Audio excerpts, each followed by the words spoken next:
আজকে আমরা জানি যে যীশু খ্রিস্টের জন্মদিন। আজকে সারা বিশ্বে মুখরিত হয়েছে খ্রিস্টের আনন্দের বিষয়ে। তো যীশু খ্রিস্টের জন্মদিনের সম্বন্ধে আমরা অনেক আনন্দিত করতেছি এবং আমরা দেখছি যে চারদিকে খ্রিস্টের সেই জয়গান, যিশুর জন্মের সেই বাণী সব জায়গায় ছড়িয়ে পড়েছে। তো ঈশ্বরকে সুন্দর সময় দেওয়ার জন্য অনেক ধন্যবাদ দিই এবং আমি ধন্যবাদ দিই একটি বছর ঈশ্বর আমাদের সহিত রয়েছেন এবং তিনি আমাদের বিভিন্ন বিপদ থেকে, বিভিন্ন দুর্ঘটনা থেকে, অসুস্থ থেকে, অভাব থেকে এবং বিভিন্ন অনাটন থেকে তিনি আমাদেরকে এ পর্যন্ত পরিচালনা করেছেন, সাথে আছেন এবং আমাদেরকে সমস্ত কিছু দিক থেকে শান্তিপূর্ণভাবে নিয়ে এসেছেন। তার সেই পুত্রের জন্মদিনে আমরা উপস্থিত হতে পেরেছি এই গির্জাঘরে, এর জন্য প্রভুকে ধন্যবাদ দিই।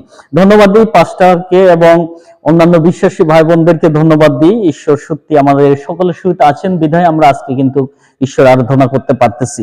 তো আজকে এই যীশু খ্রিস্টের জন্মদিনে, এই বড়দিনে আমি একটা বাইবেল থেকে একটি বিষয় তুলে ধরতে চাই, বলতে চাই। মথি লিখিত সুসমাচার 1 অধ্যায়। আমি বেশি অংশ পড়ে শোনাতে চাই না, জাস্ট আমি একটা গুরুত্বপূর্ণ বিষয় তুলে ধরতে চাই। সেটা হলো মথি লিখিত সুসমাচার 1 অধ্যায় 21 পদ, 20 এবং 21 আর 23 পদ পড়ি। তো এখানে লেখা আছে, ঈশ্বরের নামে পাঠ করি। মথি লিখিত সুসমাচার 1 অধ্যায় 20 থেকে 23 পদ, ঈশ্বরের নামে পাঠ করি। তিনি এই সকল ভাবিতেছেন, এমন সময় দেখো প্রভুর এক দূত স্বপ্নে তাহাকে দর্শন দিয়া কহিলেন, যোসেফ, দাউদ সন্তান, তোমার স্ত্রী মরিয়মকে গ্রহণ করিতে ভয় করিও না, কেননা তাহার গর্ভে যাহা জন্মিয়াছে তা পবিত্র আত্মা হইতে হইয়াছে, আর তিনি পুত্র প্রসব করিবেন এবং তুমি তাহার নাম যীশু ত্রাণকর্তা রাখিবে, কারণ তিনি আপন প্রজাদিগকে তাহাদের পাপ হইতে ত্রাণ করিবেন। এই সকল ঘটিল যেন ভাববাদী দ্বারা কথিত প্রভুর এই বাক্য পূর্ণ হয়। দেখো, সেই কন্যা গর্ভবতী হইবে এবং পুত্র প্রসব করিবে, তাহার নাম রাখা হইবে যাইবে ইম্মানুয়েল। অনুবাদ করিলে ইহার অর্থ আমাদের সহিত ঈশ্বর। আরেকটি বাক্যের অংশ আমি পড়ে শোনাতে চাই। লূকা লিখিত সুসমাচার 2 অধ্যায় 10 এবং 11 পদ। লূকা লিখিত সুসমাচার 2 অধ্যায় 10 এবং 11 পদ। তখন দূত তাহাদিগকে কহিলেন, ভয় করিও না, কেননা দেখো আমি তোমাদিগকে মহানন্দের সুসমাচার জানাইতেছি। সে আনন্দ সমুদয় লোকেরই হইবে, কারণ অদ্য দাউদ নগরে তোমাদের জন্য ত্রাণকর্তা জন্মিয়াছেন, তিনি খ্রিস্ট প্রভু। আমেন। ঈশ্বর যেন আমাদের এই বাক্য থেকে আশীর্বাদ দেন। তো প্রিয় ঈশ্বরের পুত্র এবং কন্যাগণ, আমরা জানি যীশু খ্রিস্টের জন্ম হয়েছে এবং এটা ইতিহাসে এরকম প্রকাশ পায় যে যীশু খ্রিস্টের জন্মকে কেউ কখনো অস্বীকার করতে পারে না। একটা পয়েন্ট জাস্ট আমি আপনাদের কাছে তুলে ধরতে চাই, সেটা হলো যীশু খ্রিস্টের জন্মের পর থেকে এই যে আমাদের দিনের যে কাউন্টিং আমরা এডি বেশি আমরা দেখতে পাই, এটা যীশু খ্রিস্টের জন্মের পর থেকে শুরু হয়েছে। সেই জন্য যীশু খ্রিস্টের জন্মের এখানে কোনো সন্দেহ নেই। যীশু খ্রিস্ট তিনি জন্মেছিলেন এই পৃথিবীতে, এটা একেবারে সত্য এবং 100% গ্যারান্টি। সো কিন্তু যীশু খ্রিস্টের জন্মের কারণটা কি আমরা জানি। অনেক সুন্দর গল্প আমাদেরকে সানডে স্কুল থেকে পাস্টারেরা এবং বিভিন্ন ঈশ্বরের মানুষগণ আমাদেরকে শেখায় যে যীশু খ্রিস্টের জন্ম, আমরা জানি যে কুমারী গর্ভে থেকে তিনি জন্মগ্রহণ করেছিলেন এবং পবিত্র আত্মা দিয়ে তিনি জন্মগ্রহণ করেছিলেন। আসলে যীশু খ্রিস্টের জন্মের যে উদ্দেশ্য সেটা কিন্তু ভিন্ন ছিল। আজকে আমরা দেখতে পাচ্ছি মানুষ যখন এই যে বড়দিন উদযাপন করছে, তারা কি করতেছে, তারা বড়দিনকে জাগতিক একটা উদযাপনের সাথে তুলনা করে তারা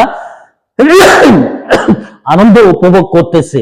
আসলে বড়দিন এবং জগতের আনন্দ কিন্তু এক নয়, আমাদেরকে বুঝতে হবে। যীশু খ্রিস্ট, আমরা বলতেছি বড়দিন বড়দিন, আসলে দিনটা বড় নয়। এখানে বড়দিনের বিষয়টা হলো যীশু খ্রিস্ট তিনি বড়, এই জগতের তিনি হলেন ত্রাণকর্তা, যার জন্য যীশু খ্রিস্ট তিনি বড়, যার জন্য তার জন্মদিনকে বড়দিন মনে করা হয়। সেটা বুঝতে হবে। তো আমি মূল বিষয়টা বলতে চাই যে যীশু খ্রিস্টের জন্মের বিষয়টা আপনারা সবাই জানেন, যে যীশু খ্রিস্ট কিভাবে জন্মগ্রহণ করেছিলেন এবং যীশু কোথায় জন্মগ্রহণ করেছিলেন সেটা আমরা সবাই জানি। কারণ যিশুর বাবা হলেন যোসেফ, যিশুর মা হলেন মরিয়ম। তিনি মানুষের মতো করে মানুষের মানুষ মানুষ হয়ে মানুষের মতো করে তিনি জন্মগ্রহণ করেছিলেন, এটা সত্য ঘটনা। কিন্তু যীশু খ্রিস্ট তিনি মানুষ হয়ে মানুষের মতো করে জন্মগ্রহণ করেছিলেন। তিনি কিন্তু শুধু মানুষ নন, তিনি একজন ঈশ্বর। তিনি একজন ঈশ্বর, তিনি শুধু মানুষ নন, কিন্তু জন্মগ্রহণ করেছিলেন মানুষের মতো। তিনি একাধারে মানুষ ছিলেন আর একাধারে তিনি ঈশ্বর ছিলেন। 100 তিনি ছিলেন, 100% মানুষ ছিলেন, 100% তিনি ঈশ্বরও ছিলেন। তো যীশু খ্রিস্ট আজকে আমরা বড়দিন কেন পালন করতেছি? কেন, কিসের জন্য বড়দিন? যীশু খ্রিস্ট জন্মগ্রহণ করেছেন কেন? কেন বা যীশু খ্রিস্ট তিনি স্বর্গে ছেড়ে পৃথিবীতে আসতে হলো? কিসের জন্য? কারণ ছিল এইটা, ঈশ্বর যখন মানুষকে তৈরি করেছেন, ঈশ্বর যখন মানুষকে সৃষ্টি করেছিলেন, মানুষ যখন ঈশ্বরের বিরুদ্ধে পাপ করেছিল, মানুষ যখন ঈশ্বর থেকে দূরে সরে চলে গিয়েছিল, তখন বিরাট বড় একটা ব্যবধান চলে এসেছিল, একটা গ্যাপ হয়েছিল। মানুষ আর ঈশ্বরের মধ্যে কোনো সম্পর্ক নেই। সেই সম্পর্ক ঈশ্বর কি করলেন? তার পুত্রের মাধ্যমে যীশু খ্রিস্টকে এই পৃথিবীতে পাঠালেন, যেন তার পুত্রের দ্বারা সেই সমস্ত মানুষ আবার ঈশ্বরের গিরে চলে আসে। এই জন্য তো এখানে এই জন্য লেখা হয়েছে যে, আমি মূল বিষয়টা দেখতে যাই যে যীশু খ্রিস্ট জন্ম হয়েছেন সেই বিষয়টা এখানে বলছে, আর তিনি পুত্র প্রসব করিবেন এবং তুমি তাহার নাম যীশু রাখিবে। যীশু রাখিবে, এই যীশু হলেন মেন, যে যীশু তিনি যে নামে আমরা পরিত্রাণ পাই, যে নামে আমরা পরিত্রাণ পাই। যীশু নামের অর্থ হলো ত্রাণকর্তা। ত্রাণকর্তা জন্মেছেন এই পৃথিবীতে, এবং সেই ত্রাণকর্তার জন্মদিনকে আমরা উৎসব পালন করতেছি বড়দিন হিসাবে, খ্রিস্টমাস হিসাবে, এক্সমাস হিসাবে আমরা পালন করতেছি। এবং অনেক মানুষ আমরা জানতে পারতেছি না এই বড়দিন কিসের উপলক্ষে। এই বড়দিন হলো সেটারই উপলক্ষে যীশু খ্রিস্ট জন্মগ্রহণ করেছেন আমাদের পাপের জন্য। তিনি আমাদের পাপ থেকে উদ্ধার করার জন্য এই পৃথিবীতে আজ থেকে 2024 বছর আগে তিনি জন্মগ্রহণ করেছিলেন। তিনি মানুষের মতো জন্মগ্রহণ করেছিলেন, যেন তার দ্বারা মানুষ, সমগ্র মানুষ যেন পরিত্রাণ পায়। এখানে বলছে, এখন তিনি তাহলে যীশু নামের অর্থ হলো ত্রাণকর্তা। আর তিনি কাকে ত্রাণ করবেন? তিনি বলছেন, কারণ তিনি আপন প্রজা দিগকে তাহাদের পাপ হইতে ত্রাণ করবেন। যীশু খ্রিস্ট জন্মগ্রহণ করেছিলেন ত্রাণকর্তা হিসাবে, যদিও তার নাম হলো যীশু, কিন্তু তিনি হলেন ত্রাণকর্তা, এবং তিনি আপন প্রজাদিগকে পাপ থেকে তিনি ত্রাণ করবেন।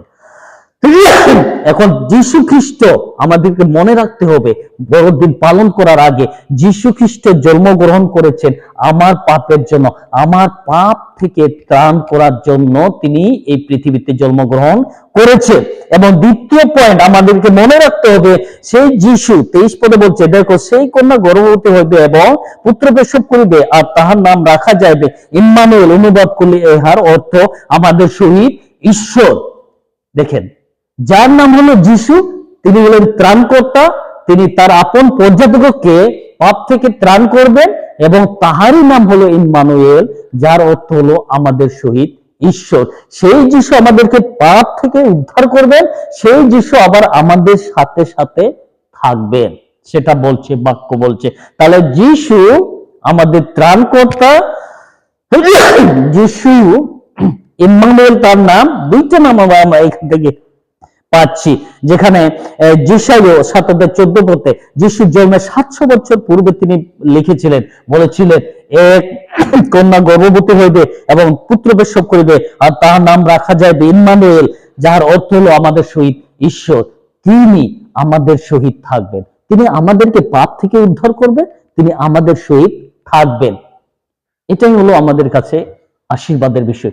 সেইটা যদি আমরা বিশ্বাস করি, তাহলে আমাদের কাছে বড়দিন একটা গুরুত্বপূর্ণ দিন। এই জন্য আমাদের কাছে বিশাল বড় একটা দিন। কেননা বিশাল বড় দিন, আমি আমার পাপ থেকে উদ্ধার হলাম। যীশু খ্রিস্ট জন্মের কারণে আমি আমার পাপ থেকে উদ্ধার হলাম। কিভাবে উদ্ধার হলাম? আমি যীশুকে বিশ্বাস করি, যীশু খ্রিস্ট জন্মগ্রহণ করেছেন আবার পাপের জন্য। আমি বিশ্বাস করি যীশু খ্রিস্ট ক্রুশারোপিত হয়েছেন আমার পাপের জন্য।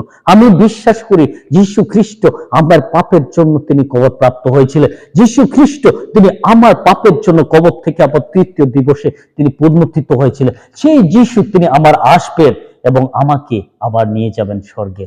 যদি সেই বিশ্বাস থাকে, আজকে এই বড় দিন আমার কাছে একটা মূল্যবান দিন, আমার কাছে বড় দিন, অনেক বড় দিন আমার জীবন। কারণ আমি এই বড় দিনের জন্য, এই যীশু খ্রিস্টের জন্মের কারণে আমি অনন্ত জীবন প্রাপ্ত হয়েছি, অনন্ত জীবন পেয়েছি। আর অনন্ত জীবন পেয়েছি এবং সেই ত্রাণকর্তা তিনি আমার সঙ্গে সঙ্গে আছেন। এটা হলো বিষয়। এবং এইটা এইটা একটা আনন্দের বিষয় আমাদের কাছে। এটা একটা বড় ধরনের সুসমাচার আমাদের কাছে, যে ত্রাণকর্তা জন্মিয়েছিলেন। সেই জন্য এখানে লোকলিখিত সুসমাচার বলতেছে, তখন দেখো তাহাদিগকে কহিলেন, ভয় করিও না, কেননা দেখো আমি তোমাদিগকে মহানন্দের সুসমাচার জানাচ্ছি। এটাই হলো সুসমাচার আমাদের কাছে, যে যীশু খ্রিস্ট তিনি ত্রাণকর্তা হিসাবে এই পৃথিবীতে জন্মগ্রহণ করেছেন। তিনি আপন প্রজাতিকে পাপ থেকে ত্রাণ করবেন, সেটা বলছে। সেই সুসমাচারটা কি? সেই আনন্দের সমুদ্র লোকেরই হইবে, কারণ অদ্য দাউদনগরে তোমাদের জন্য ত্রাণকর্তা জন্মেছেন। এটাই সুসমাচার, এটাই বড়দিনের সুসমাচার আমাদের কাছে, যে আমাদের জন্য ত্রাণকর্তা জন্মেছেন। তিনি হলেন যীশু খ্রিস্ট, আর তিনি হলেন খ্রিস্ট এবং প্রভু। তিনি আমাদের কাছে যীশু, তিনি আমাদের কাছে খ্রিস্ট, তিনি আমাদের কাছে প্রভু। প্রিয় ঈশ্বরের সন্তানগণ, আমরা বড়দিন এখানে মাছ মাংস এবং নাচ গানের জন্য উদযাপন করি না। যীশু খ্রিস্ট জন্মগ্রহণ করেছেন আমাদের পাপের জন্য, সেটাকে আমাদেরকে আগে বুঝতে হবে। যদি এই জিনিসটা না বুঝি, তাহলে বড়দিন আমাদের কাছে অনর্থক। আমরা শুধু জগতের আনন্দের সাথে মিশে গেছি। যদি আমাদের এই বিশ্বাসটুকু না থাকে যে যীশু খ্রিস্ট তিনি জন্মগ্রহণ করেছেন, এই বড় দিন আমার জন্য বড় একটা দিন, কারণ আমি পাপ থেকে ত্রাণ হয়েছি, আমি পাপ থেকে উদ্ধার পেয়েছি। সেই উদ্ধার পেয়েছি, সেটাই হলো বিশ্বের কাছে সুসমাচার, যেখানে লোকলিখিত সুসমাচার বলছে যে যীশু খ্রিস্ট ত্রাণকর্তা আমার হৃদয়ে জন্মগ্রহণ করেছেন। যদি সেই বিশ্বাসটুকু থাকে, যীশু খ্রিস্ট আমার হৃদয়ে ত্রাণকর্তা হিসেবে জন্মগ্রহণ করেছেন, তিনি খ্রিস্ট, তিনি আমার প্রভু, সেই বিশ্বাস যদি আমার মধ্যে থাকে, তাহলে এই বড়দিন আমাদের কাছে গুরুত্বপূর্ণ দিন। প্রিয় খ্রিস্টতে ভাতৃগণ, খ্রিস্ট সন্তানগণ, আসুন আমরা আরেকটি বার চিন্তা করি। একটি বছর ঈশ্বর আমাদের সাথে ছিলেন। যদি এখনো আমাদের মধ্যে সেই বিশ্বাসটুকু না থাকে, এই বড়দিন যদি আমরা মনে করি যে এটা আনন্দের দিন, আমরা জগতের মতো মনে করি, তাহলে অনর্থক হয়ে যাবে।